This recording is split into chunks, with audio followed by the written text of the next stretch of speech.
ونعوذ بالله من شرور أنفسنا ومن سيئات أعمالنا من يهده الله فلا مضل له ومن يضلل فلا هادي له ونشهد أن لا إله إلا الله وحده لا شريك له ونشهد أن سيدنا ونبينا محمدا صلى الله عليه وسلم عبده ورسوله أرسله بالهدى ودين الحق ليظهره على الدين كله ولو كره المشركون اللهم صل على سيدنا محمد وعلى آله وصحبه وسلم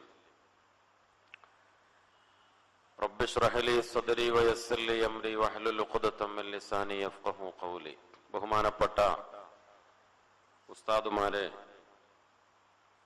മഹാന്മാരായ നേതാക്കളെ, പ്രിയപ്പെട്ട കാരണവന്മാരെ, സഹോദരന്മാരെ, മുതഅല്ലിമീങ്ങളെ, അല്ലാഹു സുബ്ഹാനഹു വ തആല നമ്മുടെ ഈ ഒത്തുകൂടൽ അല്ലാഹു പൊരുത്തപ്പെട്ട ഒരു സ്വാലിഹായ അമലായി ഖബൂൽ ചെയ്യട്ടെ. ഒരുപാട് ആളുകൾ ദുആ ചെയ്യാൻ വേണ്ടി ഏൽപ്പിച്ചിട്ടുണ്ട്. വളരെ പ്രധാനപ്പെട്ട സമയങ്ങൾ, ദുആയുടെ കൂടുതൽ അല്ലാഹുവിനോട് ദുആ ചെയ്യാനും ദുആയിലൂടെ ആത്മീയമായി ഉയരാനും വളരെ പ്രധാനപ്പെട്ട സമയങ്ങളാണ് നമ്മുടെ മുന്നിലൂടെ കടന്നു പോകുന്നത്. ഇനി ഏതാനും ചുരുങ്ങിയ സമയങ്ങളെ ഇൻഷാ അല്ലാഹ് റമദാനു ശരീഫിൽ ബാക്കിയുള്ളൂ. ദിവസങ്ങൾ എന്ന് പറയാൻ പോലുമില്ല. അല്ലാഹു സുബ്ഹാനഹു വ തആല നമ്മുടെ ഈ റമദാൻ പടച്ച റബ്ബ് ഖബൂൽ ചെയ്യട്ടെ. ഒരുപാട് ആളുകൾ പ്രത്യേകമായി ദുആ കേൾപ്പിച്ചിട്ടുണ്ട്. നമ്മുടെ പള്ളിയിൽ പഠിക്കുന്ന ഒരു മുതഅല്ലിം, ആ മുതഅല്ലിമിന്റെ മാതാപിതാക്കൾ ഈ വർഷത്തെ ഹജ്ജിന് പോകുന്നുണ്ട്. പ്രത്യേകം ദുആ ചെയ്യാൻ വേണ്ടി സംഭാവന നൽകി ദുആ കേൾപ്പിച്ചിട്ടുണ്ട്. 1000 രൂപ സംഭാവന ചെയ്തിട്ടുണ്ട്. അതേപോലെ ആ കുട്ടിയുടെ ജ്യേഷ്ഠന്റെ രോഗശമനത്തിനു വേണ്ടിയും വീട്ടിൽ ബർക്കത്തുണ്ടാവാനും ഉപരിപഠനത്തിനുമൊക്കെ അതിന്റെ ഒക്കെ ഖൈറിന് വേണ്ടി ദുആ ചെയ്യാൻ ഏൽപ്പിച്ചിട്ടുണ്ട്. അല്ലാഹു സുബ്ഹാനഹു വ തആല അവർ ചെയ്ത സദഖ ഖബൂൽ ചെയ്യട്ടെ. അവരുടെ മാതാപിതാക്കൾക്ക് ആഫിയത്തോടെ, ആരോഗ്യത്തോടെ, റാഹത്തോടുകൂടെ മഖബൂലും മബ്റൂറുമായ ഹജ്ജും ഉംറയും സിയാറത്തും ഒക്കെ നിർവഹിക്കാൻ അല്ലാഹു തൗഫീഖ് ചെയ്യട്ടെ. അവരുടെ വീട്ടിലുള്ള പ്രയാസങ്ങളും ബുദ്ധിമുട്ടുകളൊക്കെ അല്ലാഹു പരിഹരിക്കട്ടെ. എല്ലാ ബറക്കത്തും അല്ലാഹു ആ കുടുംബത്തിന് പ്രദാനം ചെയ്യട്ടെ. ശാരീരികവും മാനസികവുമായ രോഗങ്ങൾ, വിഷമങ്ങൾ അല്ലാഹു ശിഫയാക്കി കൊടുക്കട്ടെ. അതേപോലെ മറ്റൊരു സഹോദരൻ, ഭാര്യ ഹോസ്പിറ്റലിലാണ്, ബ്ലീഡിംഗ് ആയി, ഗർഭിണിയാണ്, ഹോസ്പിറ്റൽ കൊണ്ടുപോയിട്ടുണ്ട് എന്ന് പ്രത്യേകം ദുആ കേൾപ്പിച്ചിട്ടുണ്ട്. അല്ലാഹു ശിഫ നൽകി അനുഗ്രഹിക്കട്ടെ. അല്ലാഹു സുബ്ഹാനഹു വ തആല റാഹത്ത് പ്രദാനം ചെയ്യട്ടെ. ആ ഗർഭിണിയെ അല്ലാഹു സലാമത്തിലാക്കട്ടെ. ആ ഗർഭിണിയെയും ഗർഭസ്ഥ ശിശുവിനെയും അല്ലാഹു മഹാന്മാരുടെ ബറക്കത്ത് കൊണ്ട് സലാമത്തിലാക്കട്ടെ. പ്രയാസങ്ങൾ അല്ലാഹു പരിഹരിച്ചു കൊടുക്കട്ടെ. മറ്റൊരു സഹോദരൻ 100 രൂപ സംഭാവന നൽകി ദുആ കേൾപ്പിച്ചിട്ടുണ്ട്. മറ്റൊരാള് ഭാര്യയുടെ ആർത്തവ സംബന്ധമായ പ്രശ്നം, അത്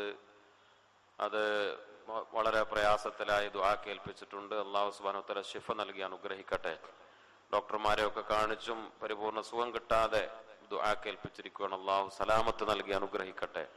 പടച്ച റബ്ബ് അവരുടെയൊക്കെ എല്ലാ പ്രശ്നങ്ങളും പ്രയാസങ്ങളും അല്ലാഹു പരിഹരിക്കട്ടെ. അങ്ങനെ ഒരുപാട് സഹോദരിമാര്, നമ്മുടെയൊക്കെ കുടുംബിനികള് പല ബുദ്ധിമുട്ടുകളും അവർ അനുഭവിച്ചു കൊണ്ടിരിക്കുന്നുണ്ട്. അവരുടേതായ ശാരീരികമായ കാരണങ്ങളാൽ അല്ലാഹു നൽകുന്ന ചില പരീക്ഷണങ്ങൾ അല്ലാഹു സുബ്ഹാനഹു വ തആല സലാമത്ത് നൽകി അനുഗ്രഹിക്കട്ടെ. അതേപോലെ നമ്മുടെ മനക്കത്തോട് ജബ്ബാർ മുതഅല്ലിമീങ്ങളുടെ ഫണ്ടിലേക്ക് അദ്ദേഹം എല്ലാ വർഷവും ചെയ്യാറുണ്ട്. 10000 രൂപ സംഭാവന ചെയ്തിട്ടുണ്ട്. അല്ലാഹു സുബ്ഹാനഹു വ തആല സദഖ ഖബൂൽ ചെയ്യട്ടെ. അദ്ദേഹത്തിന്റെ മരണപ്പെട്ടുപോയ മാതാപിതാക്കൾക്ക് ആ സദഖയുടെ സവാബിന് അല്ലാഹു എത്തിച്ചു കൊടുക്കട്ടെ. അവരുടെ ഒക്കെ എല്ലാ കാര്യത്തിലും, കുടുംബത്തിലും, മക്കളിലൊക്കെ അല്ലാഹു ഖൈറും ബറക്കത്തും പ്രദാനം ചെയ്യട്ടെ. അവരുടെ ഏർപ്പാടുകൾ, ബിസിനസ്സുകൾ, കച്ചവടങ്ങളിലൊക്കെ അല്ലാഹു എല്ലാ ഖൈറും നിഅമത്തും എല്ലാ നന്മയുടെ വഴികളും അല്ലാഹു സുബ്ഹാനഹു വ തആല തുറന്നു കൊടുക്കട്ടെ. അവരുടെ ഹലാലായ മുറാദുകൾ അല്ലാഹു ഹാസനാക്കി കൊടുക്കട്ടെ. ഇൻഷാ അല്ലാഹ് എല്ലാവർക്കും വേണ്ടി നമുക്ക് പ്രത്യേകമായി ദുആ ചെയ്യണം. അല്ലാഹുവിന്റെ ഇഷ്ടദാസന്മാർ, ഔലിയാഉല്ലാഹ്, അല്ലാഹുവിന്റെ ഔലിയാക്കൾ, അതിന് നേരെ എതിരായി മഹാന്മാര് പറയാറുള്ളത് അഅദാ ഉല്ലാ, അള്ളാഹുവിന്റെ ശത്രുക്കൾ. ഔലിയാ ഉല്ലാ, അള്ളാഹുവിന്റെ ഔലിയാക്കൾ. അഅദാ ഉല്ലാ, അള്ളാഹുവിന്റെ ശത്രുക്കൾ. അപ്പോൾ ഔലിയാക്കൾ എന്ന് പറഞ്ഞാൽ നമ്മൾ മനസ്സിലാക്കി, നമ്മൾ ധരിച്ച, അല്ലെങ്കിൽ നമ്മുടെ കാഴ്ചപ്പാടിൽ ഉള്ള കേവലം ചില ആളുകൾ അല്ല. അല്ലെങ്കിൽ ഔലിയാക്കൾ എന്ന് പറഞ്ഞാൽ നമുക്കറിയുന്ന ആരാണ് ഔലിയാക്കൾ? ബഹുമാനപ്പെട്ട ഗൗസുൽ ആദം അബ്ദുൽ ഖാദിർ ജീലാനി ഖദ്ദസല്ലാഹു സിർറഹുൽ അസീസ് ഒരു വലിയാണ്, നമുക്കറിയാം. അതേപോലെ ബഹുമാനപ്പെട്ട ഷെയ്ഖ് റിഫായി തങ്ങൾ, അങ്ങനെ ചരിത്രത്തിൽ അറിയപ്പെട്ട കറാമത്തുകളെ കൊണ്ട് അറിയപ്പെട്ട ഒരുപാട് മഹാന്മാർ, ഖുത്ബീങ്ങൾ, ഗൗസീങ്ങൾ, അബ്ദാല്, നുഖബാ, അങ്ങനെ ചരിത്രത്തിൽ അറിയപ്പെട്ട ഒരുപാട് നിരവധി മഹാന്മാരായ ആളുകൾ, അവരാണ് ഔലിയാക്കൾ എന്ന്, അവര് മാത്രമാണ് ഔലിയാക്കൾ എന്ന ധാരണ അത് ശരിയല്ല. അറിയപ്പെട്ട ഔലിയാക്കളെക്കാൾ അറിയപ്പെടാത്ത ധാരാളം ഔലിയാക്കൾ കഴിഞ്ഞുപോയി. ഔലിയാക്കൾ ഇപ്പോഴും നിലനിൽക്കുന്നു. അമ്പിയാക്കളുടെ കണ്ണികളെ മുറിഞ്ഞു പോയിട്ടുള്ളൂ.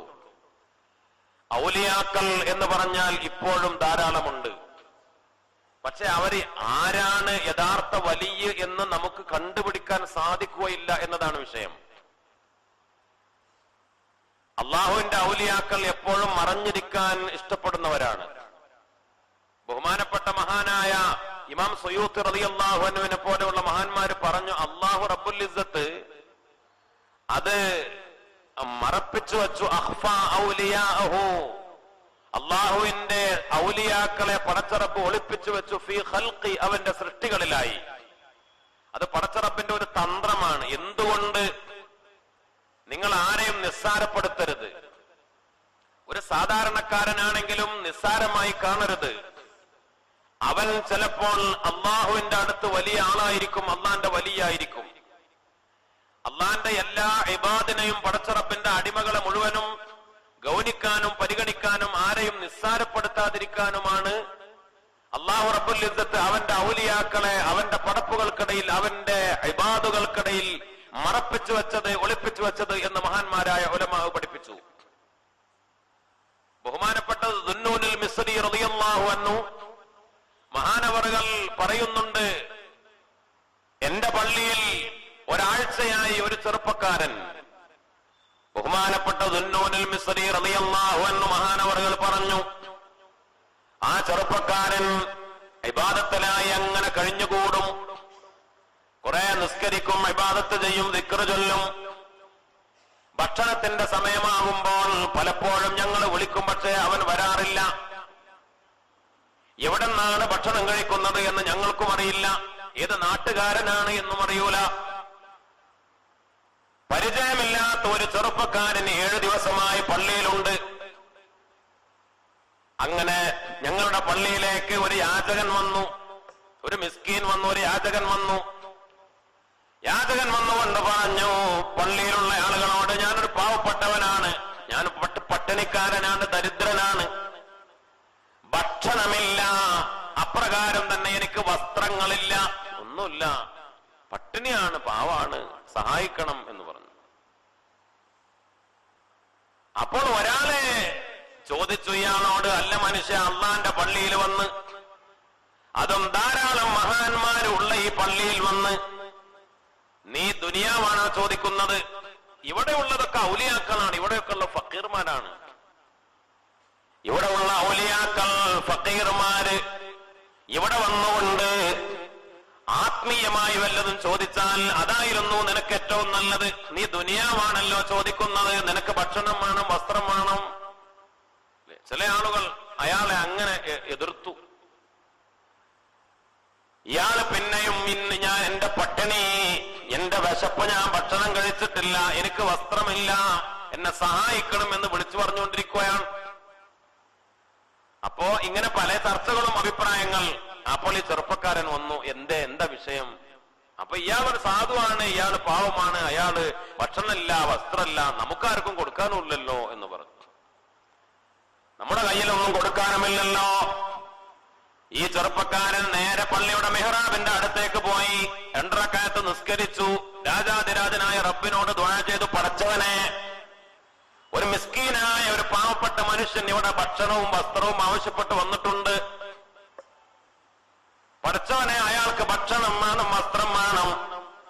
ഇയാൾ 2 റക്അത്ത് നിസ്കരിച്ച് ദുആ ചെയ്ത് കഴിഞ്ഞതോടുകൂടെ അയാളുടെ മുന്നിൽ ഒരു കൊട്ട പ്രത്യക്ഷപ്പെട്ടു. ഈ ചെറുപ്പക്കാരന്റെ മുന്നിൽ ആ കൊട്ട എടുത്ത് ഇയാൾക്ക് കൊടുത്തു. ആ കൊട്ട തുറന്നു നോക്കിയപ്പോൾ അയാൾക്ക് ആവശ്യമായ വസ്ത്രങ്ങളുണ്ട്, ഭക്ഷണങ്ങളുണ്ട്, പഴവർഗ്ഗങ്ങളുണ്ട്, അയാൾക്ക് ആവശ്യമായതൊക്കെ ഉണ്ട്. അയാൾക്ക് കൊടുത്തു. നജു പൊയ്ക്കോന്നാണ്. പോയി. സുബ്ഹാനല്ലാഹ്, ബഹുമാനപ്പെട്ട ദുന്നൂനുൽ മിസ്രി റളിയല്ലാഹു അൻഹു അതേപോലെയുള്ള മഹാന്മാരെ ഇത് കണ്ട് അത്ഭുതപ്പെട്ടു. ഇയാളോട് ചോദിച്ചു, ചെറുപ്പക്കാരനോട് ചോദിച്ചു, അല്ല സഹോദര, നിങ്ങൾ 7 ദിവസമായി ഭക്ഷണം കഴിക്കുന്നത് ഞങ്ങൾ കാണാറില്ല. നിങ്ങളുടെ ഈ പഴകി മുഷിഞ്ഞ വളരെ വില കുറഞ്ഞ ഈ വസ്ത്രം, നിങ്ങൾ വളരെ പട്ടിണിക്കാരനാണ്, നിങ്ങൾ പട്ടിണി കിടക്കുകയാണ്, നിങ്ങൾ പ്രയാസപ്പെടുകയാണ്, അത് ഞങ്ങൾക്ക് മനസ്സിലായി. അങ്ങനെ ബുദ്ധിമുട്ടിയിട്ടാണ് നിങ്ങൾ പള്ളിയിൽ വന്നിട്ട് പടച്ച റബ്ബിനെ ഇബാദത്ത് ചെയ്തുകൊണ്ടിരിക്കുന്നത്. അള്ളാന്റെ അടുത്ത് ഇത്ര വലിയ സ്ഥാനമുള്ള നിങ്ങൾ റബ്ബിന്റെ മുന്നിൽ ചോദിച്ചപ്പോഴേക്ക് നിങ്ങൾക്ക് കിട്ടിയല്ലോ. അള്ളാന്റെ മുന്നിൽ ചോദിച്ചപ്പോഴേക്ക് നിങ്ങൾക്ക് കിട്ടിയല്ലോ. നിങ്ങൾക്ക് വേണ്ടി എന്താ നിങ്ങൾ ചോദിക്കാത്തത്?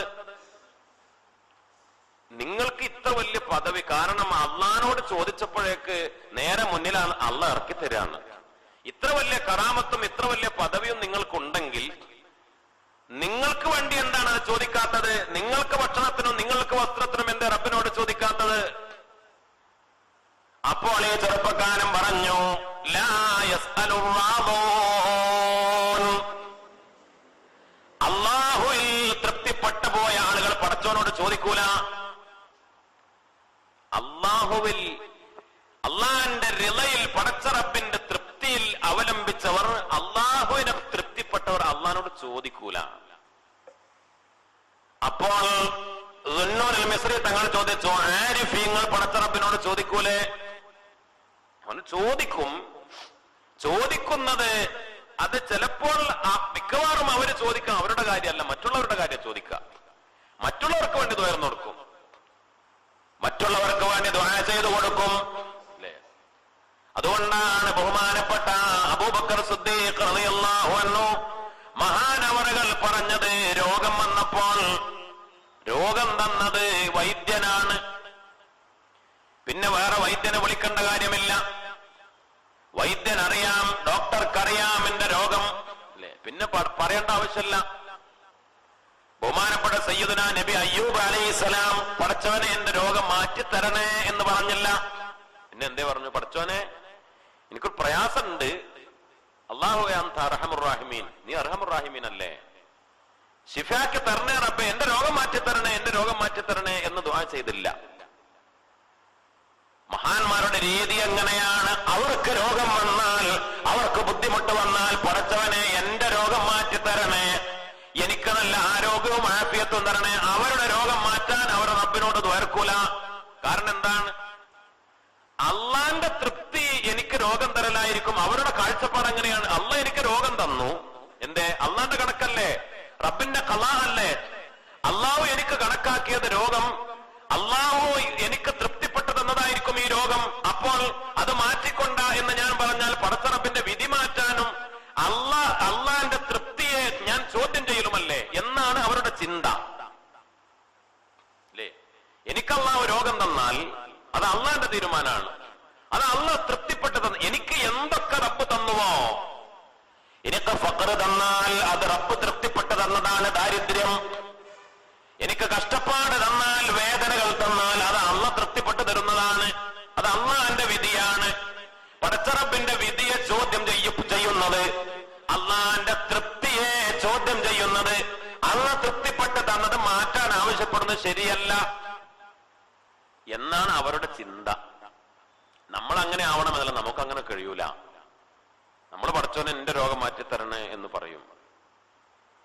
രോഗം വന്നാൽ രോഗം മാറ്റിത്തരാൻ റബ്ബിനോട് ദുആ ചെയ്യാൻ മുത്തനബി സല്ലല്ലാഹു അലൈഹി വസല്ലം പഠിപ്പിച്ചിട്ടുണ്ട്. ഇവിടെ ആരിഫീങ്ങളുടെ രീതി, അള്ളാഹുവിൽ തൃപ്തി ചെറുപ്പക്കാരൻ ദുന്നൂനുൽ മിസ്രി തങ്ങളോട് പറഞ്ഞത്, ആരിഫ്യങ്ങൾ ദുആ ചെയ്യും, മറ്റുള്ളവർക്ക് വേണ്ടി തുറക്കും. മറ്റുള്ളവരുടെ പട്ടിണി മാറാനും മറ്റുള്ളവരുടെ കടം വീടാനും മറ്റുള്ളവരുടെ രോഗം മാറാനും ഒക്കെ ദുആ ചെയ്യും. സ്വന്തം കാര്യത്തിന് വേണ്ടി അവര് തുറക്കൂല. സ്വന്തം കാര്യത്തിന് വേണ്ടി പടച്ച റബ്ബില് അവര് ദുആ ചെയ്യൂല, അള്ളാഹിനോട് കൈ നീട്ടൂല. പിന്നെ ചിലപ്പോൾ അയ്യൂബ് നബി അലൈഹിസ്സലാം ചെയ്തതുപോലെ അറിയിക്കും, പടച്ചോനെ എനിക്ക് രോഗമുണ്ട്, പടച്ചോനെ എന്റെ അവസ്ഥ ഇങ്ങനെയുണ്ട്, എന്നാലും അത് മാറ്റിക്കൊണ്ട ശിഫയാക്കിക്കൊണ്ട എന്നവർ ദുആ ചെയ്യൂല. അപ്പോൾ ബഹുമാനപ്പെട്ട ദുന്നൂനുൽ മിസ്രി റളിയല്ലാഹു അൻഹു പറയുകയാണ്, ഈ ചെറുപ്പക്കാരന്റെ ഈ കറാമത്ത് വെളിവായി, ഈ ചെറുപ്പക്കാരന്റെ മഅരിഫത്ത് വെളിവായി, ഈ ചെറുപ്പക്കാരന്റെ ഹിക്മത്തുകൾ വെളിവായി, പദവികൾ ആളുകൾക്ക് മനസ്സിലായി. പിന്നെ ആ വഖത്ത് നിസ്കാരം കഴിഞ്ഞ് ജമാഅത്ത് കഴിഞ്ഞ് മൂപ്പര് പുറത്തിറങ്ങി. പിന്നെ ഞങ്ങൾ ആ യുവാവിനെ ഒരിക്കലും കണ്ടില്ല എന്ന് ബഹുമാനപ്പെട്ട മഹാനായ ദുന്നൂനുൽ മിസ്രി റളിയല്ലാഹു അൻഹു. സത്യത്തിൽ ആ ചെറുപ്പക്കാരൻ ആരാണ്, എവിടത്തുകാരനാണ് എന്നൊക്കെ അറിയാൻ ഞങ്ങൾക്ക് മോഹം ഉണ്ടായിരുന്നു, പക്ഷേ ഞങ്ങൾക്ക് കഴിഞ്ഞില്ല. അശ്ഹദു അല്ലാ ഇലാഹ ഇല്ലല്ലാഹ് വഅസ്തഗ്ഫിറുല്ലാഹ് വഅസ്അലുകൽ ജന്നത വഅഊദു ബിക മിനൻ നാർ. അശ്ഹദു അല്ലാ ഇലാഹ ഇല്ലല്ലാഹ് വഅസ്തഗ്ഫിറുല്ലാഹ് വഅസ്അലുകൽ ജന്നത വഅഊദു ബിക മിനൻ നാർ. അശ്ഹദു അല്ലാ ഇലാഹ ഇല്ലല്ലാഹ് വഅസ്തഗ്ഫിറുല്ലാഹ് വഅസ്അലുകൽ ജന്നത വഅഊദു ബിക മിനൻ നാർ. اللهم اعتقني من النار وادخلني الجنة يا رب العالمين. اللهم اعتقني من النار وادخلني الجنة يا رب العالمين. اللهم اعتقني من النار وادخلني الجنة يا رب العالمين. اللهم إنك عفو تحب العفو فاعف عني. اللهم إنك عفو تحب العفو فاعف عني. اللهم إنك عفو تحب العفو فاعف عني. മുഅ്മിനീങ്ങളെ, അപ്പോൾ എന്താണ് അവരുടെ പ്രത്യേകത? അവരുടെ ഖൽബിൽ അല്ലാഹു എന്ന ചിന്ത മാത്രമാണുള്ളത്. രഹസ്യത്തിലും പരസ്യത്തിലും അല്ലാഹു എന്ന ചിന്ത മാത്രമാണുള്ളത്. എപ്പോഴും രാജാതിരാജനായ റബ്ബിന്റെ ദിക്റുള്ളവരാണ്, എപ്പോഴും അള്ളാന്റെ ദിക്റുള്ളവരാണ്. അവരാണ് അള്ളാഹുവിന്റെ യഥാർത്ഥ ഔലിയാക്കൾ. ബഹുമാനപ്പെട്ട മഹാന്മാരായ ഉലമാ പറയുന്നു, അൽഹംദുലില്ലാഹ് യഹ്ദീകുമുല്ലാഹു വയുസ്ലിഹ്. ബഹുമാനപ്പെട്ട മഹാന്മാരായ പണ്ഡിതന്മാര് പഠിപ്പിക്കുന്നു, ആരാണ് അള്ളാഹുവിന്റെ ഔലിയാക്കൾ? പരിശുദ്ധമായ ഖുർആൻ തന്നെ പറഞ്ഞു, ബുദ്ധിമാന്മാരായ ഔലിയാക്കൾ എന്ന് പറഞ്ഞാൽ അവര് അല്ലദീന യദ്കുറൂനല്ലാഹ ഖിയാമൻ വഖുഊദൻ വഅലാ ജുനൂബിഹിം. അൽഹംദുലില്ലാഹ്, ഏത് സമയത്തും അള്ളാഹുവിന്റെ ദിക്റുള്ളവരാണ്. അള്ളാന്റെ ദിക്ർ ഉണ്ടാവുക എന്ന് പറഞ്ഞാൽ ആ ദിക്റിന്റെ പല തലങ്ങളുണ്ട്. മഹാന്മാര് പറയുന്നു, അൻവാഉ ദിക്രി സലാസ, 3 തരത്തിലുള്ള ദിക്റുകൾ. 3 തരത്തിലുള്ള ദിക്റുകൾ. ഒന്ന് ദിക്റുൽ അസ്മാഇ വസ്സിഫാത്തി വമആനിഹ വസ്സനാഇ അലല്ലാഹി ബിഹാ വതൗഹീദില്ലാഹി ബിഹാ. അതൊരു ദിക്റാണ്. എന്ന് പറഞ്ഞാൽ നമ്മള് ലാ ഇലാഹ ഇല്ലല്ലാഹ് എന്ന തൗഹീദിന്റെ കലിമത്ത് തൗഹീദ് ദിക്റായി ചൊല്ലുന്നത്, അത് ഖൽബിൽ ഉറപ്പിച്ച് ദിക്ർ ചെയ്യുന്നത് ഒരു ദിക്റാണ്. അള്ളാഹുവിന്റെ തസ്ബീഹുകൾ, പടച്ച റബ്ബിന്റെ മേലുള്ള സനാഉകൾ, അതൊക്കെ ദിക്റിന്റെ പരിധിയിൽപ്പെടുന്നതാണ്. അള്ളാഹുവിന്റെ ഇസ്മുകൾ, പടച്ച റബ്ബിന്റെ നാമങ്ങൾ, അസ്മാഉൽ ഹുസ്ന, അള്ളാഹുവിന്റെ സിഫാത്തുകൾ, ഇതൊക്കെ ഇത് ദിക്റിന്റെ വഴിയാക്കുന്നത് അത് 1-ാം സ്ഥാനത്തുള്ള പടച്ച റബ്ബിന്റെ ദിക്റിൽപ്പെട്ടതാണ്.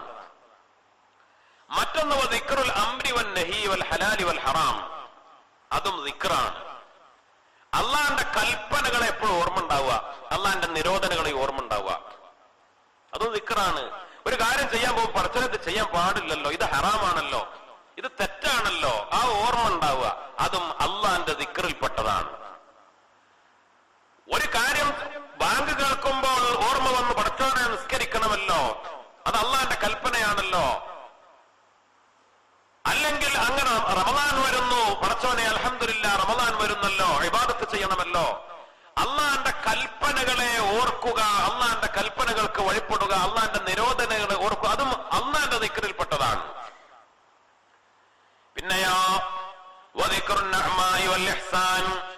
പടച്ച റബ്ബ് ചെയ്തു തന്ന നിഅമത്തുകൾ, അല്ലാഹു റബ്ബുൽ ഇസ്സത്ത് ചെയ്തു തന്ന നിഅമത്തുകളും അല്ലാഹ് ചെയ്തു തന്ന ഗുണങ്ങളും അതിനെ ഓർക്കുക, അതും ദിക്റാണ്, അതും അള്ളാഹിനെ ഓർക്കലാണ്.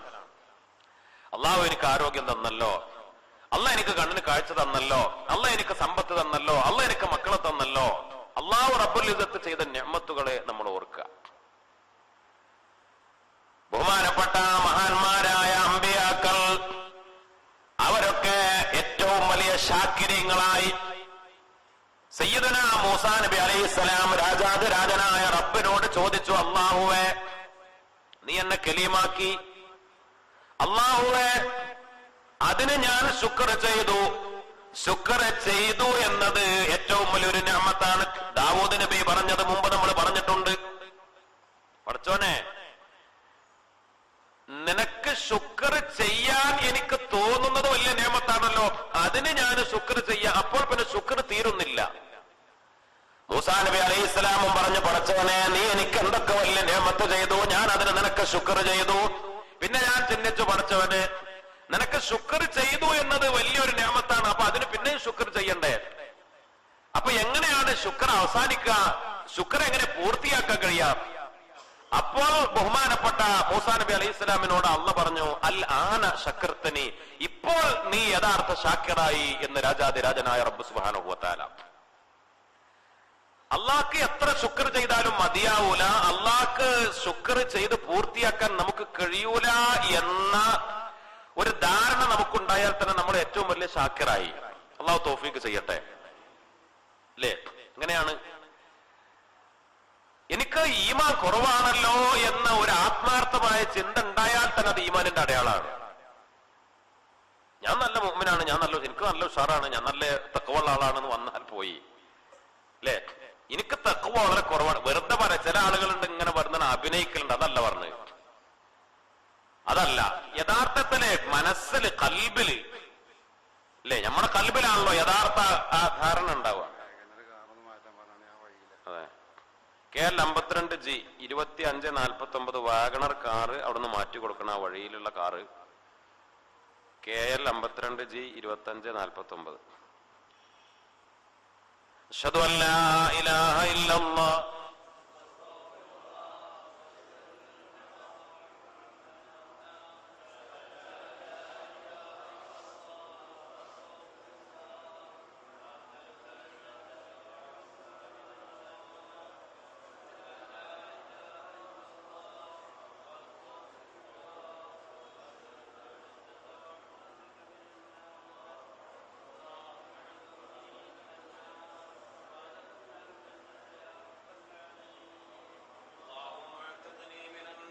وادخلني الجنة يا رب العالمين.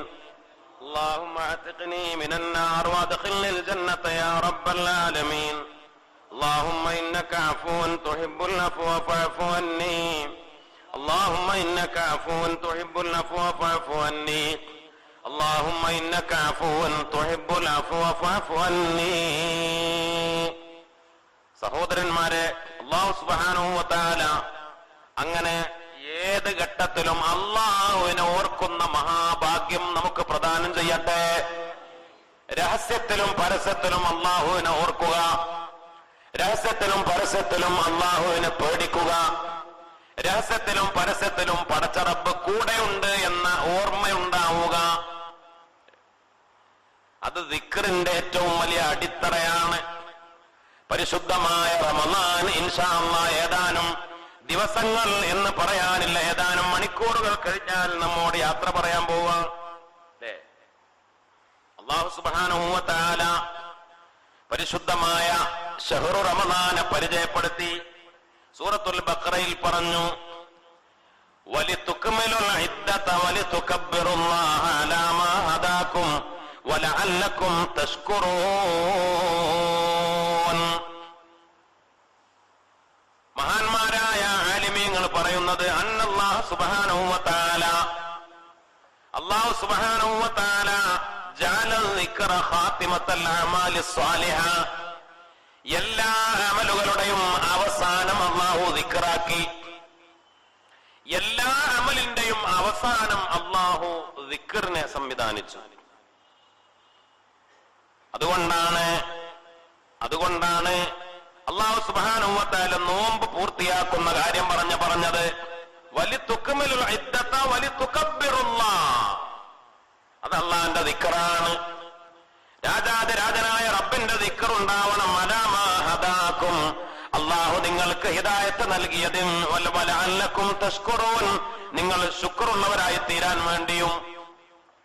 നോമ്പ് പൂർത്തിയാക്കുമ്പോൾ, നോമ്പ് റമദാൻ ശരീഫിലെ നോമ്പ് പൂർണ്ണമാകുമ്പോൾ നിങ്ങൾ ദിക്ർ കൂടുതൽ ചെയ്യണം എന്നാണ് ഈ ആയത്തിന്റെ അർത്ഥം എന്ന് മഹാന്മാരായ പണ്ഡിതന്മാർ, ഖുർആൻ വ്യാഖ്യാതാക്കൾ നമ്മെ പഠിപ്പിക്കുന്നു. റമദാൻ കഴിഞ്ഞാൽ മുഅ്മിനീങ്ങൾ ദിക്ർ കൂടുതൽ വർദ്ധിപ്പിക്കുന്നവരാവണം. റമദാൻ കഴിഞ്ഞാൽ അത് അല്ലാഹു റബ്ബുൽ ഇസ്സത്ത് നമുക്ക് നൽകിയ, റമദാൻ കൊണ്ട് നൽകിയ ഹിദായത്തിന്റെ അടയാളമാണ്.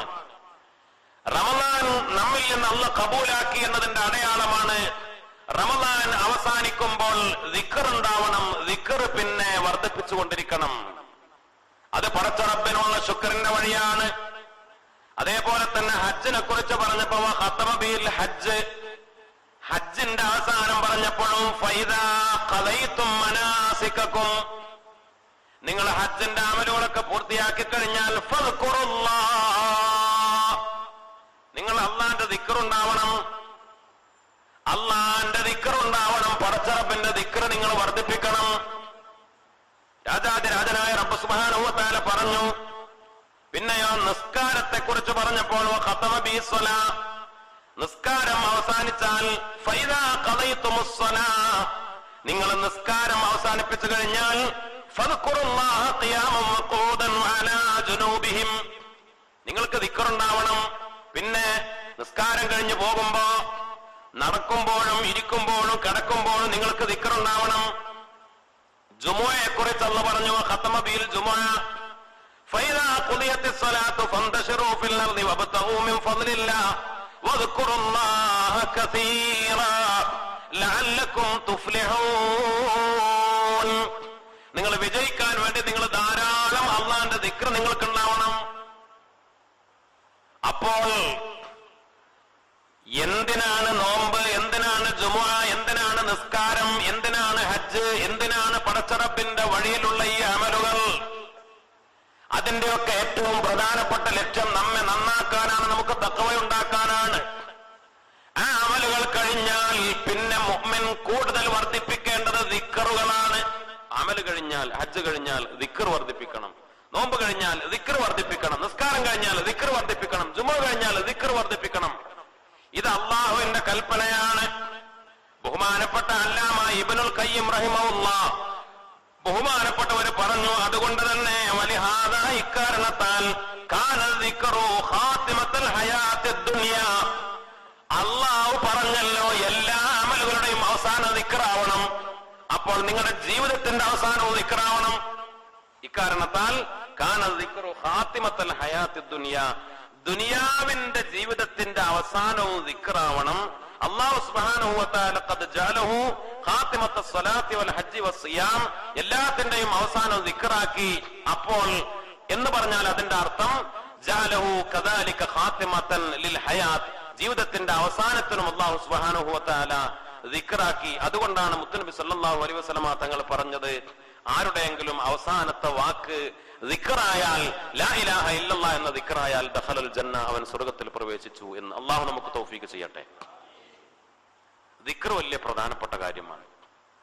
ദിക്റാണ് അല്ലാഹുവിന്റെ ഔലിയാക്കളെ അവരുടെ പദവി ഉയർത്തിയത്.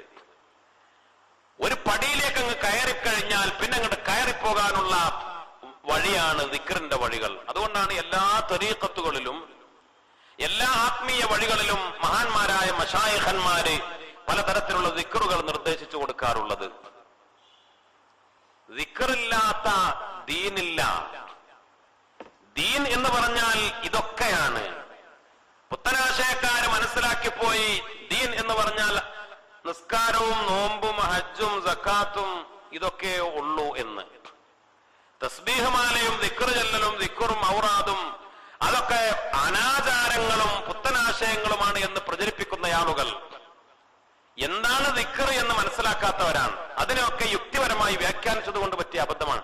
ദിക്ർ പറഞ്ഞ വെറുതെ അള്ളാഹു ഓർക്കൽ മാത്രമാണ്. അതുകൊണ്ടാണ് ഞാൻ ആദ്യം പറഞ്ഞത് ദിക്ർ 3 തരത്തിലുണ്ട് എന്ന് മഹാന്മാര്. ഒന്നാം സ്ഥാനം എന്ന് പറഞ്ഞാൽ നമ്മള് മനുഷ്യരാണ്. മനുഷ്യരായ ആളുകളെ സംബന്ധിച്ചിടത്തോളം നാക്കുകൊണ്ട് നമ്മൾ ദിക്റുകൾ ചൊല്ലുന്നത് എന്തിനാണ്? അല്ലേ? ഇപ്പൊ ഖുർആൻ ഓതാൻ പറഞ്ഞു. ഖുർആൻ ഓത്ത് എന്ന് പറഞ്ഞാൽ ഖുർആൻ ഓത്ത് എന്നത് അത് നമ്മൾ വായ കൊണ്ടാണല്ലോ. ഇങ്ങനെ കൽബിയായ ഒരു ഓത്തല്ല. കൽബുകൊണ്ട് ഓതിയ മഹാന്മാരുണ്ട്. അല്ലേ? ബഹുമാനപ്പെട്ട സയ്യിദുനാ അലി ഇബ്നു അബീ ത്വാലിബ് റളിയല്ലാഹു അൻഹു മഹാന്മാര് രേഖപ്പെടുത്തുന്നുണ്ട്, കുതിരപ്പുറത്തേക്ക് കാലെടുത്തു വെക്കുമ്പോഴേക്ക് ഖത്തം തീർത്തിരുന്നു. അത് പിന്നെ നാക്കൊണ്ട് ഓതാൻ കഴിയില്ലല്ലോ. കുതിരപ്പുറത്തുനിന്ന് കയറുമ്പോഴേക്ക് ഫാത്തിഹ മുതൽ സൂറത്തുൻ നാസ് വരെ ഖുർആൻ ഖത്തം തീർത്തിരുന്നു. ആര്?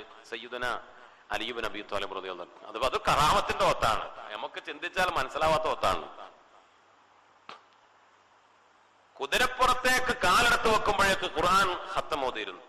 വേറെ ചില റിപ്പോർട്ടുകളിൽ ഇങ്ങനെയുണ്ട്, കാല് കുതിരപ്പുറത്തേക്ക് വെക്കണ്ട, നിലത്ത് നിന്ന് കാലൊന്നിങ്ങോട്ട് മാറ്റി വെക്കുമ്പോഴേക്ക് അതിനിടയിൽ എന്ന് പറഞ്ഞ സെക്കൻഡുകൾ കൊണ്ട് അലിയാര് തങ്ങൾ ഖുർആൻ ഖത്തം ഓതി തീർത്തിരുന്നു. അല്ലെ?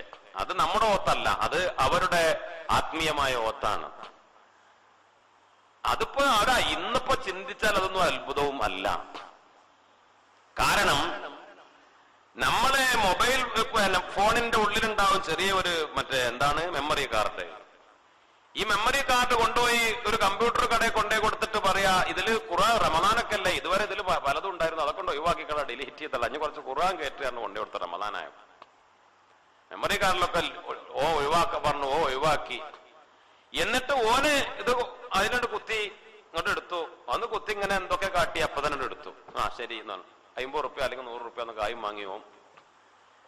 അപ്പോഴൊക്കെ എന്തായെന്ന് വെച്ചാൽ 10 ലോകത്ത് അറിയപ്പെട്ട 10 ഖാരിഈങ്ങളുടെ ശബ്ദം, അവരുടെ 10 ഈണത്തിലുള്ള ഓത്ത്, അത് കേൾക്കുന്നത്, അത് നോക്കി ഓതാൻ കഴിയുന്നത്, കാണാൻ കഴിയുന്നത്, കണ്ടോതാൻ കഴിയുന്നത്, അവരുടെയൊക്കെ ഓത്ത് കേൾക്കാൻ കഴിയുന്നത് ഒക്കെ കൂടെ ഈ ചുരുങ്ങിയ സെക്കൻഡുകളെ കൊണ്ട് അല്ലെങ്കിൽ മിനിറ്റുകളെ കൊണ്ട് ഈ സാധനത്തിൽ കൊണ്ട് കയറിയിട്ടുണ്ട്. അല്ലേ? അപ്പൊ അത് ഇന്നത്തെ ടെക്നോളജി പരമായി ബുദ്ധിപരമായി ചിന്തിക്കുമ്പോ അലിയാര് തങ്ങൾ സെക്കൻഡുകളെ കൊണ്ട് ഖുർആൻ മുഴുവൻ ഖത്തം ഓതി എന്ന് പറഞ്ഞാൽ അത് അത്ഭുതപ്പെടാനൊന്നുമില്ല. അത് അവരുടെ ഞാനെന്നാ ഈ ടെക്നോളജി ആ രൂപത്തിലാണ് എന്ന് പറയല്ല. ടെക്നോളജിയിൽ പോലും അത്ഭുതങ്ങൾ ചെയ്യാൻ കഴിയുന്നുവെങ്കിൽ, അല്ലേ? ഇപ്പൊ ഖുർആന് അവൽ മുതൽ ആഖർ വരെ ഒരു കോപ്പി എഴുതുണ്ടാക്കണമെങ്കിൽ നമുക്ക് ചിലപ്പോ മാസങ്ങൾ വേണ്ടി വരും. അതാണ് ഇന്നത്തെ സാങ്കേതിക വിദ്യകളാ പറയുന്നത്. അത് ഖുർആൻ ആദ്യം മുതൽ അവസാനം വരെ ഓതണമെങ്കിൽ ഇപ്പോൾ ഹറമിലൊക്കെ ഖത്തം തീർക്കുമ്പോൾ നാളെ ഖത്തം തീരും. റമദാൻ 1 മുതൽ തുടങ്ങി 27-ാം രാവിലെ ഖത്തം തീർക്കും. അപ്പൊ ഈ 26 ദിവസം കൊണ്ടാണ് അവർ ഖത്തം ഓതി തീർക്കുന്നത്. മൊത്തം മണിക്കൂറുകൾ വേണ്ടിവരും. ഈ ഓതി വെച്ചത് മണിക്കൂറുകളെ കൊണ്ട് ഓതിയത് ഒരു 15 മണിക്കൂർ കൊണ്ട് ഓതിയത് അല്ലെങ്കിൽ ഒരു 20 മണിക്കൂർ കൊണ്ട് ഓതിയത്, അത് റെക്കോർഡ് ചെയ്ത സാധനം മറ്റൊരു ചിപ്പിലേക്ക് മാറ്റാൻ അല്ലെങ്കിൽ മറ്റൊരു സംവിധാനത്തിലേക്ക് മാറ്റാൻ സെക്കൻഡുകൾ മതി. അപ്പൊ അത് രണ്ടും രണ്ടാണ്, അത് ഒരു തലമാണ്. ഞാനൊരു ഉദാഹരണം പറഞ്ഞു എന്ന് മാത്രം. കൽബിയായ ഓത്തില്ല എന്നല്ല, കൽബിയായ ദിക്റില്ല എന്നല്ല. പക്ഷേ അതിനേക്കാൾ സാധാരണക്കാരായ ആളുകളെ സംബന്ധിച്ചിടത്തോളം നാക്കുകൊണ്ടുള്ള ഖുർആനോത്ത്, നാക്കുകൊണ്ടുള്ള ദിക്ർ, അത് വളരെ പ്രധാനമാണ്. അത് പ്രധാനപ്പെട്ട അമലാണ്. നാക്കിനെ മഹാനായ മുത്തുനബി മുഹമ്മദ് മുസ്തഫ സല്ലല്ലാഹു അലൈഹി വസല്ലമ തങ്ങൾ പറഞ്ഞല്ലോ, നിങ്ങളുടെ ശരീരത്തിലെ ഓരോ അവയവങ്ങൾക്കും ഹഖ്ഖുണ്ട്. അല്ലെ? ഓരോ അവയവങ്ങൾക്കും ഹഖ്ഖുണ്ട്.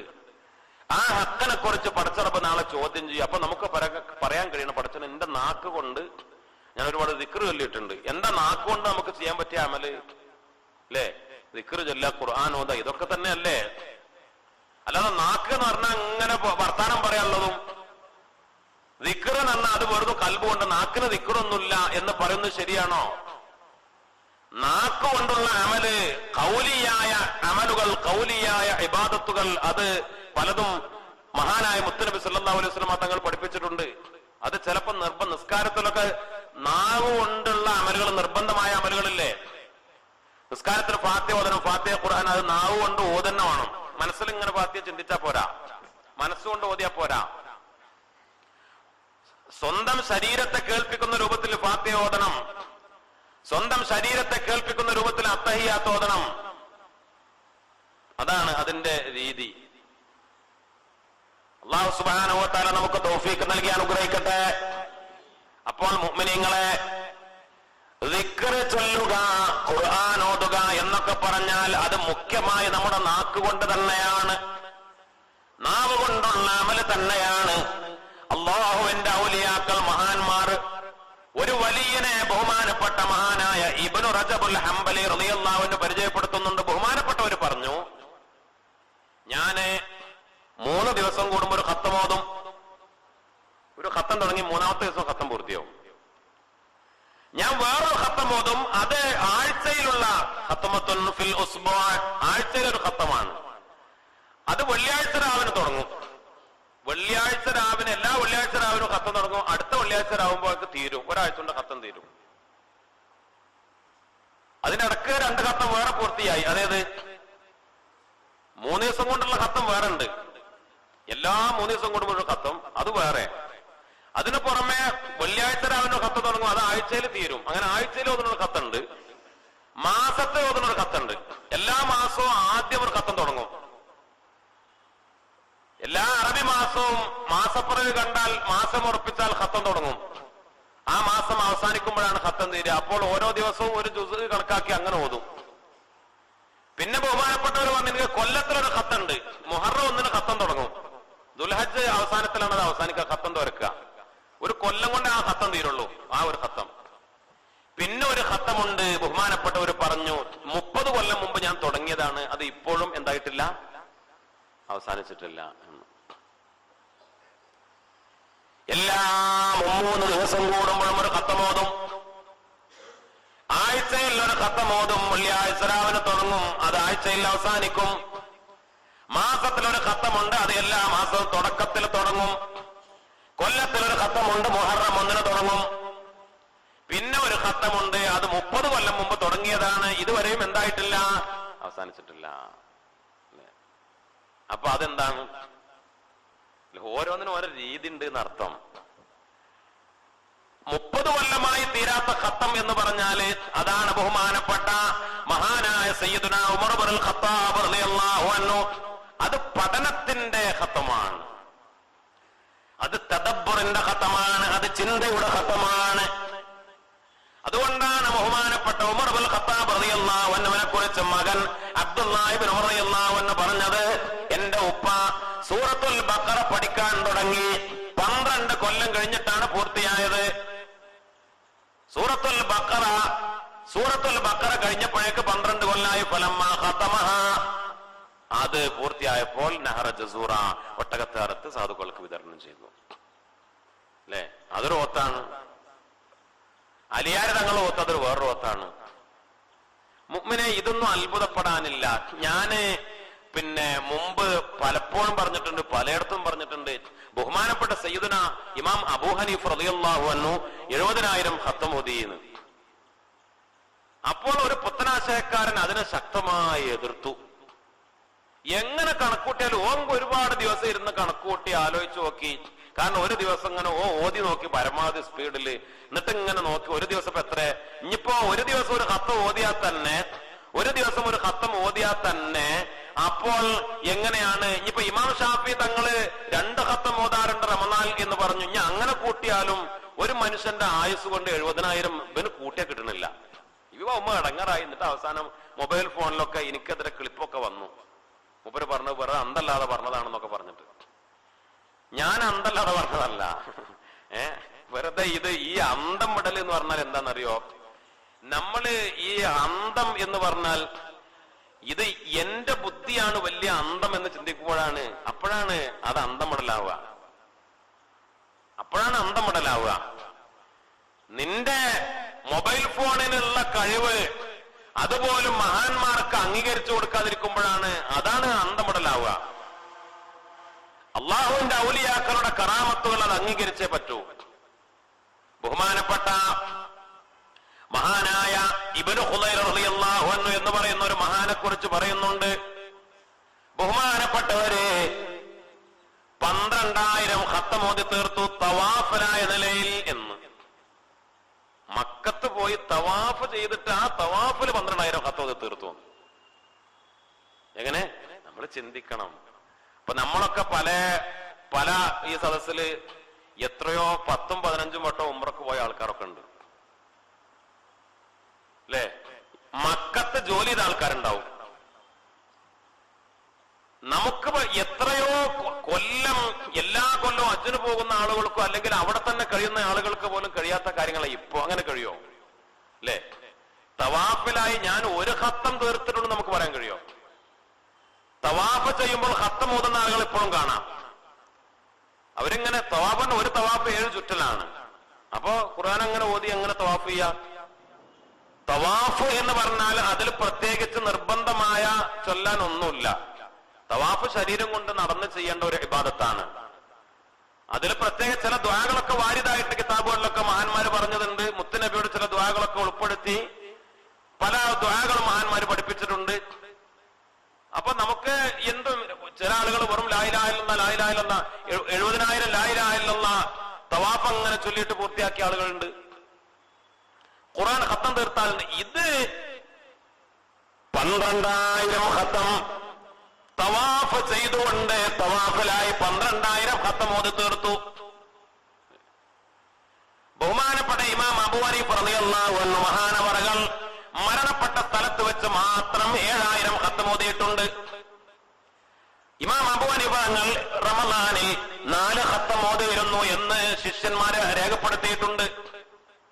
ഇതൊക്കെ ഔലിയാക്കളെ സംബന്ധിച്ചിടത്തോളം ഇതൊന്നും അത്ഭുതമല്ല. മുഅ്മിനീങ്ങളെ, അപ്പോൾ നമ്മുടെ നാക്കുകൊണ്ട് ചെയ്യുന്ന അമല്, നാക്കുകൊണ്ട് ചെയ്യുന്ന ഏറ്റവും പ്രധാനപ്പെട്ട അമലാണ് ദിക്ർ. അത് വർദ്ധിപ്പിക്കണം. അല്ലാഹു റബ്ബുൽ ഇസ്സത്ത് നമുക്ക് തൗഫീഖ് നൽകി അനുഗ്രഹിക്കട്ടെ.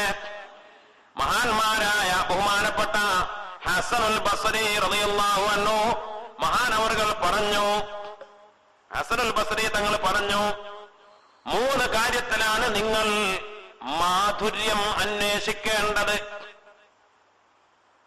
3 സ്ഥലത്താണ് നിങ്ങൾക്ക് മധുരം കിട്ടേണ്ടത്, ഹലാവത്ത് കിട്ടേണ്ടത്, മധുരം കിട്ടേണ്ടത്. 3 ഘട്ടത്തിലാണ്. അതേതാണ്? ഫി സ്വലാത്തി, നിസ്കാരത്തിൽ, വഫി ദിക്രി, ദിക്റിൽ, വഫി ഖിറാഅത്തിൽ ഖുർആനി, ഖുർആൻ പാരായണത്തിൽ മധുരം ലഭിക്കണമെന്ന്. മധുരം കിട്ടുകയാണെങ്കിൽ പിന്നെ മടുപ്പ് വരൂലല്ലോ, അല്ലേ? സുഖം. മധുരം കിട്ടാനുള്ള ഉദ്ദേശം അതിലെ അതിന്റെ അനുഭൂതി, അതിന്റെ രസം. ഒരു കാര്യത്തിൽ രസം അറിഞ്ഞ പിന്നെ അതിലേക്ക് ഇങ്ങനെ വരിക, പിന്നെ അതിന് ഒഴിഞ്ഞു പോകൂല. നിസ്കാരത്തിന്റെ മാധുര്യം, ദിക്റിന്റെ മാധുര്യം, ഖുർആൻ പാരായണത്തിന്റെ മാധുര്യം, അത് നിങ്ങൾക്ക് ആ മധുരം കിട്ടിയാല്, അപ്പോൾ ആ മധുരം കിട്ടിയാൽ വജത്തും ഹലാവത്തൽ ലസ്സത്തി വൽ ഖുർബി വൽ മുനാജാത്ത്, മധുരം കിട്ടിയാൽ നിങ്ങൾക്ക് എന്താണ് ആത്മീയമായ ആനന്ദം അത് നിങ്ങൾ എത്തിച്ചു. ആത്മീയമായ അള്ളാഹുവിനോടുള്ള ഖുർബ്, പടച്ചറബിനോടുള്ള അടുപ്പം നിങ്ങൾ എത്തിച്ചു. വൽ മുനാജാത്ത്, പടച്ചറബിനോട് ഏറ്റവും അടുത്തുള്ള രഹസ്യ ബന്ധം, രഹസ്യ സംഭാഷണം, അതും നിങ്ങൾ എത്തിച്ചു എന്ന് ബഹുമാനപ്പെട്ട ഹസനുൽ ബസ്രി റളിയല്ലാഹു അൻഹു. ബഹുമാനപ്പെട്ട അബ്ദുല്ലാഹ് ഇബ്നു മസ്ഊദ് റളിയല്ലാഹു അൻഹു പറഞ്ഞു, ഉത്ലബ ഖൽബക ഫീ സലാസത്തി മവാത്തിൻ, 3 സ്ഥലത്താണ് നിന്റെ കൽബിനെ നീ അന്വേഷിക്കുന്നത്. നിന്റെ കൽബിനെ നീ തേടേണ്ടത് 3 സ്ഥലത്താണ്. ആ 3 സ്ഥലത്ത് നിന്റെ കൽബുണ്ടെങ്കിൽ നിനക്ക് കൽബുണ്ട്, അല്ലെങ്കിൽ നിനക്ക് കൽബില്ല. എന്താ സമായിൽ ഖുർആൻ, ഖുർആൻ കേൾക്കുമ്പോ, ഖിറാഅത്ത് കേൾക്കുമ്പോ, വഫി മജാലിസ് ദിക്രി, ദിക്റിന്റെ മജ്ലിസിലെ, വഫി ഔഖാത്തിൽ ഖൽവത്തി, ഖൽവത്തിന്റെ അവസ്ഥയില്, അത് തസൗഫിന്റെ വഴിയില്, ഔലിയാക്കളുടെ വഴിയില്, ഖൽവത്ത് എന്ന് പറയും. ഒറ്റവാക്കിൽ പറഞ്ഞ ഒഴിഞ്ഞിരിക്കലാണ്. ഖൽവത്തിന് ഒരുപാട് ഷർത്തുകളൊക്കെ ഉണ്ട്. അള്ളാഹുവിന്റെ പടച്ച റബ്ബിന്റെ അള്ളാഹുവിന്റെ ദിക്റിലായി ഒഴിഞ്ഞിരിക്കുന്ന അവസ്ഥയാണ് ഖൽവത്ത്. ഖൽവത്ത് തന്നെ ഒറ്റക്കിരിക്കുക എന്നല്ല അതിന്റെ അർത്ഥം. ഖൽവത്ത് തന്നെ ഒറ്റക്കിരിക്കലല്ല. പക്ഷെ ഖൽവത്തിന് കുറെ തരീഖത്തിന്റെ വഴികളിൽ, തസൂഫിന്റെ വഴികൾ പ്രവേശിക്കുമ്പോൾ അതിന് മശായിഖന്മാര് അതിന്റെ നിബന്ധനകൾ, അതിന്റെ ഷർത്തുകൾ പറയും, അതിന്റെ സ്റ്റെപ്പുകൾ പറയും, അതിന്റെ ഘട്ടങ്ങൾ പറയും. ഖൽവത്തിന് ഓരോ ഘട്ടങ്ങളുണ്ട്. അതങ്ങനെ പൂർത്തിയാക്കി അത് ഖൽവത്ത് ചിലപ്പോ ആഴ്ചകളും മാസങ്ങളും വർഷങ്ങളൊക്കെ നീണ്ടു നിൽക്കുന്ന ഖൽവത്തുകളൊക്കെ ഉണ്ട്. അപ്പോൾ ഈ 3 ഘട്ടങ്ങളിൽ ഖൽബ് അവിടെ ഉണ്ടോ? എന്നാൽ നിനക്ക് ഖൽബുണ്ട്. അല്ല ഫഇല്ലം തജിദ് ഖൽബക ഫി ഹാദിഹിൽ മവാത്തിൻ, ഈ 3 സ്ഥലത്ത് നിന്റെ ഖൽബില്ലെങ്കിൽ ഫസ്അലില്ലാഹ അൻ യമുന്ന അലൈക ബിഖൽബിൻ ഫഇന്നഹു ലാ ഖൽബ ലക, നിനക്കൊരു ഖൽബിനെ അല്ലാഹുവോട് ചോദിക്കണം, നിനക്ക് ഖൽബില്ല എന്നാണ് അതിന്റെ അർത്ഥം എന്ന് ബഹുമാനപ്പെട്ട ഇബ്നു മസ്ഊദ് റളിയല്ലാഹു അൻഹു. അല്ലേ? അപ്പൊ നമുക്കൊക്കെ ധാരണ എന്താ? നമ്മളൊക്കെ ഭയങ്കര ബുദ്ധിമാന്മാരാണ്, നമുക്കൊക്കെ നല്ല അന്തമുണ്ട്, വിവരമുണ്ട്, നല്ല വിദ്യാഭ്യാസം ഉണ്ട്, നമുക്കൊക്കെ നല്ല കാഴ്ചപ്പാടുണ്ട്, അല്ലേ? നമുക്കൊക്കെ നല്ല വിവരവും ബോധവും അറിവും നമുക്കൊക്കെ ഉണ്ട് എന്നാണ് ഒരു കാഴ്ചപ്പാട്. അത് ഉണ്ടായിക്കോട്ടെ. പക്ഷേ അത് അപകടമായി തീരുന്നത് അത് മാത്രമാണ്, അതിനെ മാത്രം അവലംബിക്കുമ്പോഴാണ്. അതിനെ മാത്രം, ബുദ്ധിയെയും തന്റെ കാഴ്ചപ്പാടിനെയും മാത്രം അവലംബിക്കുമ്പോഴാണ് മറ്റതൊന്നും ശരിയല്ല, അതൊന്നും ശരിയല്ല, ആ പറഞ്ഞത് ശരിയല്ല, ഈ പറഞ്ഞത് ശരിയല്ല എന്ന ആ ഒരു കാഴ്ചപ്പാട് ഹക്കിനെ വിമർശിച്ചുകൊണ്ട്, ഹക്കിനെ ചവിട്ടി താഴ്ത്തിക്കൊണ്ടുള്ള സ്വന്തം ഇച്ഛയെ ഇത്തിബാഅ് ചെയ്യുന്ന നിലപാടാണ് ഏറ്റവും അപകടകരം. അല്ലാഹു സുബ്ഹാനഹു വ തആല നമുക്ക് നല്ല ഒരു ഖൽബിനെ പ്രദാനം ചെയ്യട്ടെ. മഹാന്മാരായ ഉലമാ പറയുന്നുണ്ട്, ഏറ്റവും പ്രധാനപ്പെട്ട ചില കാര്യങ്ങൾ ദിക്ർ എന്നത്, അതാണ് ഏറ്റവും വലിയ ഒരു അടിത്തറ. അള്ളാഹുവിന്റെ ഔലിയാക്കളെ കുറിച്ച് പറയുമ്പോൾ മഹാന്മാരായ പണ്ഡിതന്മാര് പറയുന്നു, അവരുടെ ഏറ്റവും പ്രധാനപ്പെട്ട വഴി ദിക്റിന്റെ വഴിയാണ്. അള്ളാഹു റബ്ബുൽ ഇസ്സത്ത് ദിക്റിനെ കൽപ്പിച്ചപ്പോൾ 10 അതിന്റെ മേഖലകൾ അള്ളാഹു റബ്ബുൽ ഇസ്സത്ത് പറഞ്ഞു. ലഖദ് അമറ അല്ലാഹു സുബ്ഹാനഹു വ തആല ബിദ്ദിക്രി ഫിൽ ഖുർആൻ, ദിക്റിനെ ഖുർആനിൽ പരിചയപ്പെടുത്തി. അലാ അശ്റത്തി ഔജു, 10 മേഖലകളിലായി. 1 അൽ അവൽ, ഒന്നാമത്തത് അൽ അംറു ബിഹി മുത്ലഖൻ വ മുഖയ്യദൻ, മുത്ലഖായും മുഖയ്യദായും ഉള്ള കൽപ്പന. അതെന്താണ്? യാ അയ്യുഹല്ലദീന ആമനു ദുക്റുല്ലാഹ ദിക്റൻ കസീറാ വസബ്ബിഹൂ ബുക്റതൻ വഅസീലാ. 2 കൽപ്പനയാണ്, 2 ആയത്ത്. സൂറത്തുൽ അഹ്സാബിലെ 41, 42 ആയത്തുകൾ. മുഅ്മിനീങ്ങളെ, യാ അയ്യുഹല്ലദീന ആമനു, 1 അല്ലാഹുവിന്റെ കൽപ്പന, ഉദ്കുറുല്ലാഹ ദിക്റൻ കസീറാ, നിങ്ങൾ അല്ലാഹനെ ധാരാളം ദിക്ർ ചെയ്യണം. അത് മുത്തലഖായ ദിക്റാണ്, അതിന് കണക്കില്ല. എങ്ങനെ പറഞ്ഞു? എത്ര നിങ്ങൾ ദിക്ർ ചെല്ലേണ്ടത്? ദിക്റൻ കസീറാൻ, ധാരാളം, അതിന് കണക്കില്ല. പിന്നെ പറഞ്ഞു വസബ്ബിഹൂ ബുക്റതൻ വഅസീല, രാവിലെയും വൈകുന്നേരവും നിങ്ങൾ പടച്ച റബ്ബിന്റെ തസ്ബീഹ് ഉള്ളവരാവണം. അത് മുഖയ്യദാണ് എന്ന് പറഞ്ഞാല് അത് രാവിലെയും വൈകുന്നേരവും ചൊല്ലാനുള്ള തസ്ബീഹ് മാത്രമല്ല, അതായത് ഓരോ സമയത്ത്. ആ ആയത്തിന്റെ വ്യാഖ്യാനത്തിൽ ഉൾപ്പെട്ടു ഏതൊക്കെ? നമ്മൾ രാവിലെ ഉറക്കത്തിൽ നിന്ന് എഴുന്നേറ്റാനുള്ള ദിക്ർ, രാത്രി ഉറങ്ങുന്നതിന് മുമ്പുള്ള ദിക്ർ, അതേപോലെ ഓരോ ഘട്ടത്തിലുള്ള ദിക്ർ, നമ്മൾ പുറത്തിറങ്ങുമ്പോ, ഭക്ഷണം കഴിക്കുമ്പോ, കഴിഞ്ഞാല്, വാഹനം കയറുമ്പോ, ഇറങ്ങുമ്പോ, ഇങ്ങനെ ഓരോ വിഷയവുമായി ബന്ധപ്പെട്ട ദിക്റുകൾ. 2 തരത്തിലെ ദിക്റുകൾ കൊണ്ട് അള്ളാഹു ആ ആയത്തിലൂടെ കൽപ്പിച്ചു. പിന്നെയോ മറ്റൊന്ന്, വദ്കുർ റബ്ബക ഫീ നഫ്സിക തളർറുഅൻ വഖീഫ, പടച്ച റബ്ബിന്റെ ദിക്റുണ്ടാവണം നിന്റെ നഫ്സില്. എങ്ങനെ? നല്ല താഴ്മയോടുകൂടെയും ഭയഭക്തിയോടുകൂടെയും. അതിന് 2 അഭിപ്രായം മഹാന്മാര് പറഞ്ഞു. ആ ദിക്ർ ഫീ സിർരിക വ ഖൽബിക, അത് 2 അഭിപ്രായം. അതായത് രഹസ്യ ദിക്ർ, വദ്കുർ റബ്ബക ഫീ നഫ്സിക തളർറുഅൻ വഖീഫ എന്ന് പറഞ്ഞത് രഹസ്യ ദിക്റാണ്. ആ രഹസ്യം എങ്ങനെയാണ്? 1 പറ്റ രഹസ്യമായിട്ട്, അതായത് കൽബിൽ മാത്രം കൽബിയായ ദിക്ർ. മറ്റൊരു അഭിപ്രായം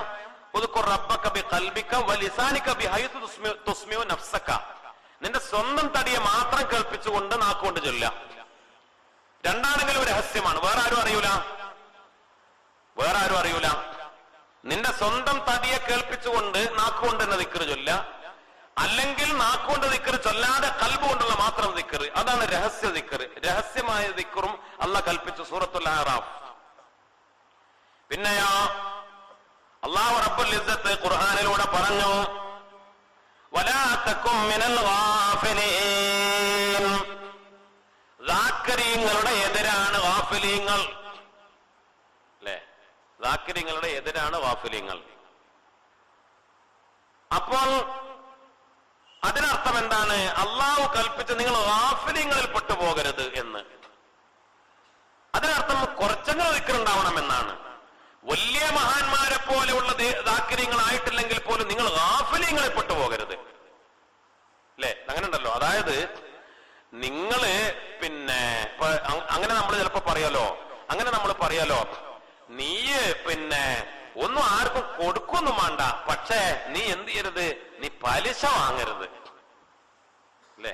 കൊടുക്കൊന്നും വേണ്ട. നാരെ ചങ്ങായി എജ് സദക്ക് പള്ളികൾക്കും കൊടുക്കണ്ട, എവിടേക്കും കൊടുക്കണ്ട, ഇജ് സദക്കൊന്നും ചെയ്യണ്ട, പക്ഷെ ഇജ് എന്ത് ചെയ്യരുത്, പലിശ വാങ്ങരുത്, അല്ലെ? അല്ലെങ്കിൽ അങ്ങനെ ഒരു നന്മ ചെയ്യണമെന്ന് കൽപ്പിക്കൽ, ഇത് ചെയ്യരുത്, ഇജ് ഇനിയിപ്പോ അങ്ങനെ ഒന്നും ഇപ്പൊ അത്ര വലിയ ആളായിട്ടില്ലെങ്കിൽ ഇജ് ആ തെറ്റിലേക്ക് ഇജ് കള്ളുടിക്കരുത്, അതൊരമലാണ്. ഇജിങ്ങനെ വലിയ സൂപ്പി ഊപ്പനായിട്ടില്ലെങ്കിലും ഇജ് കള്ളുടി ഒന്ന് നിർത്തണം, അതൊന്ന് നിർത്ത്, ബാക്കി ഞാൻ എന്താണെങ്കിലും. അപ്പോൾ ഏറ്റവും വലിയ അമല് മഹാനായ റസൂലുള്ളാഹി സ്വല്ലല്ലാഹു അലൈഹി വസല്ലം തങ്ങൾ പറഞ്ഞു, ഏറ്റവും വലിയ ഒരു അമലാണ് ഹറാം ഒഴിവാക്കുക എന്നുള്ളത്. അള്ളാഹു നമുക്ക് തൗഫീഖ് ചെയ്യട്ടെ. അപ്പൊ ഇവിടെ പടച്ചറപ്പ് പറഞ്ഞു, ഇനി നിങ്ങൾ ദാക്കിരീങ്ങളായിട്ടില്ലെങ്കിൽ പോലും പക്ഷെ ഒരു കാര്യം വളരെ ഗൗരവമാണ്, വലാ തകും മിനൽ ഗാഫിലീൻ. നിങ്ങൾ ഗാഫിലീങ്ങളിൽ പെട്ടുപോകരുത്, തീരെ ദിക്റില്ലാത്തവരാവുക, തീരെ ദിക്റില്ലാത്തവർ ആ കൂട്ടത്തിൽ പെട്ടുപോകരുത് എന്ന്. മറ്റൊന്ന്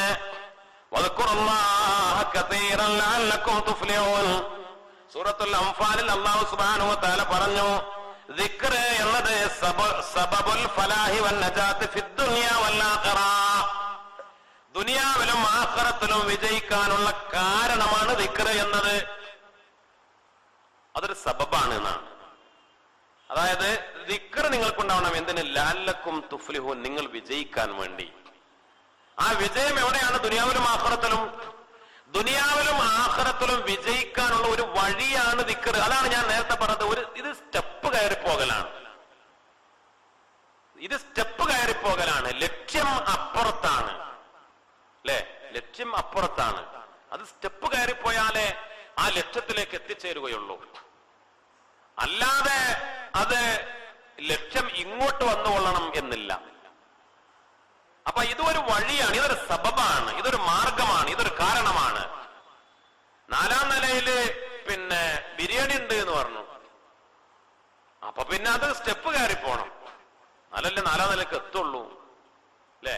അല്ലാതെ ബിരിയാണി ഇടാ അന്നായിക്കോട്ടെ എന്ന് പറഞ്ഞിട്ട് ഇവിടെ ഇരുന്നിട്ട് ഇങ്ങനെ വെള്ളം ചാടി കാര്യമില്ലല്ലോ. അത് കിട്ടണമെന്ന് ആഗ്രഹം ഉണ്ടെങ്കിൽ ഇത് കയറി പോകണം. അപ്പോൾ വിജയത്തിലേക്ക് എത്താനുള്ള സബബാണ് ദിക്ർ എന്ന് പരിശുദ്ധമായ ഖുർആൻ. മറ്റൊന്ന്, അല്ലാഹു റബ്ബുൽ ഇസ്സത്ത് ദാക്കിരീങ്ങളെ വളരെ പുകഴ്ത്തി. ഇന്നൽ മുസ്ലിമീന വൽ മുസ്ലിമാത്ത് വൽ മുഅ്മിനീന വൽ മുഅ്മിനാത്ത് വൽ ഖാനിതീന വൽ ഖാനിതാത്ത് വസ്സാദിഖീന വസ്സാദിഖാത്ത് വസ്സാബിരീന വസ്സാബിറാത്ത് വൽ ഖാശിഈന വൽ ഖാശിയാത്ത് വൽ മുതസദ്ദിഖീന വൽ മുതസദ്ദിഖാത്ത് വസ്സായിമീന വസ്സായിമാത്ത് വൽ ഹാഫിളീന ഫുറൂജഹും വൽ ഹാഫിളാത്ത് والذاكرين الله كثيرا والذاكرات أعد الله لهم مغفرة وأجرا عظيما. ഒരുപാട് മഹത്വങ്ങൾ, നിസ്കാരവും സദഖയും ഖുശൂഉം നോമ്പും ഒരുപാട് നന്മകൾ പറഞ്ഞ ഏറ്റവും അവസാനം പറഞ്ഞതാണ് വസ്സാകിരീന അല്ലാഹ കസീറൻ വസ്സാകിറാത്ത്. അള്ളാന്റെ ദിക്ർ ധാരാളം ഉള്ള ആണുങ്ങള്, അള്ളാന്റെ ദിക്ർ ധാരാളം ഉള്ള പെണ്ണുങ്ങള്, അങ്ങനെയുള്ള ആളുകൾക്കാണ് അല്ലാഹു റബ്ബുൽ ഇസ്സത്ത് ഏറ്റവും പ്രധാനപ്പെട്ട രണ്ട് നേട്ടങ്ങൾ അഅദ്ദല്ലാഹു ലഹും മഗ്ഫിറത്തൻ വഅജ്റൻ അദീമാ. മഗ്ഫിറത്തും അജ്റുൻ അദീമും. അജ്റുൻ അദീം എന്ന് എന്താണ് എന്ന് അറിയൂല. അത് സ്വർഗത്തിനപ്പുറമുള്ള ലിഖാ പോലെ. ഇനി ചിലപ്പോൾ